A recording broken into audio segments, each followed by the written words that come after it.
वायु प्रदूषण को हर घंटे मापने वाले नासा के नए उपग्रह ने महत्वपूर्ण प्रगति दिखाई है और अब अंतरिक्ष एजेंसी के अधिकारी पहले से ही इसके जीवन को बढ़ाने के तरीकों के बारे में सोच रहे हैं।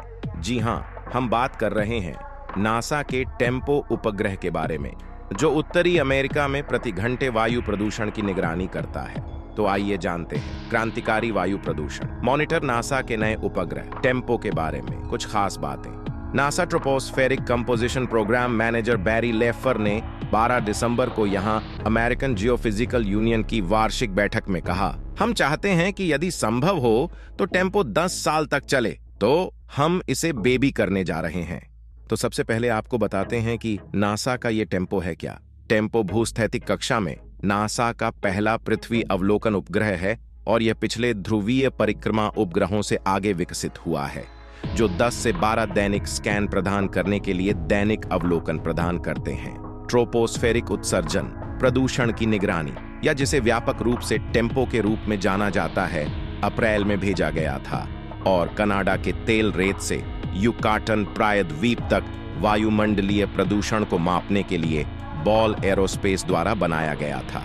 यह अटलांटिक महासागर से प्रशांत महासागर तक का डेटा भी प्राप्त करता है और अगस्त की शुरुआत में अपना पहला उत्तरी अमेरिकी स्कैन किया। नासा के लैंगली रिसर्च सेंटर के पृथ्वी वैज्ञानिक हेजम महमूद ने कहा, यह भूस्थैतिक उपग्रह से वर्णक्रमीय डेटा की सीमा प्राप्त करने का पहला मौका है।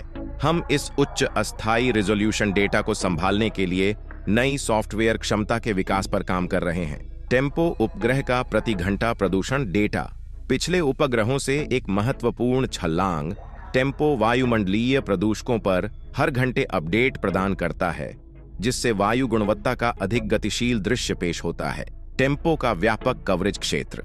टेम्पो की निगरानी सीमा कनाडा के तेल रेत से लेकर युकाटन प्रायद्वीप और अटलांटिक से प्रशांत महासागर तक फैली हुई है, जिससे अगस्त में इसका पहला उत्तरी अमेरिकी स्कैन हुआ। टेम्पो का तुलनात्मक विश्लेषण नासा के शोधकर्ता सटीकता और स्थिरता के लिए टेम्पो के डेटा की तुलना हवाई माप से कर रहे हैं। टेम्पो का प्रभावशाली प्रदर्शन। अगस्त के बाद से टेम्पो का कठोरता से परीक्षण किया गया है। नासा ने इसकी असाधारण कार्यक्षमता और विश्वसनीयता की पुष्टि की है। टेम्पो का वायु गुणवत्ता के लिए सहयोगात्मक प्रयास।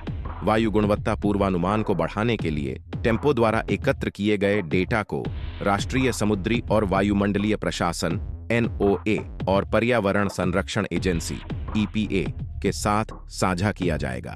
टेम्पो उपग्रह का सुलभ डेटा 500 से अधिक शुरुआती अपनाने वालों के पास टेम्पो के डेटा तक पहुंच है। अप्रैल में मान्य डेटा की सार्वजनिक रिलीज की उम्मीद है। टेम्पो का अंतर्राष्ट्रीय सहयोग टेम्पो दक्षिण कोरिया के जीम्स और यूरोपीय अंतरिक्ष एजेंसी के आगामी उपग्रह के साथ एक आभासी समूह का हिस्सा है, जिसका लक्ष्य उत्तरी गोलार्ध में व्यापक वायु प्रदूषण निगरानी है। टेम्पो का दीर्घायु लक्ष्य। हालांकि इसे 20 महीने के ऑपरेशन के लिए डिजाइन किया गया है, लेकिन नासा और इंटेलसाट टेम्पो की कार्यक्षमता को 10-15 साल तक बढ़ाने की उम्मीद कर रहे हैं।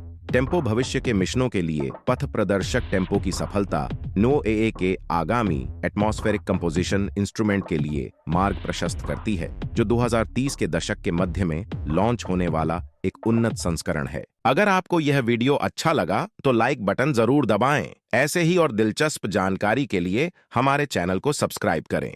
धन्यवाद।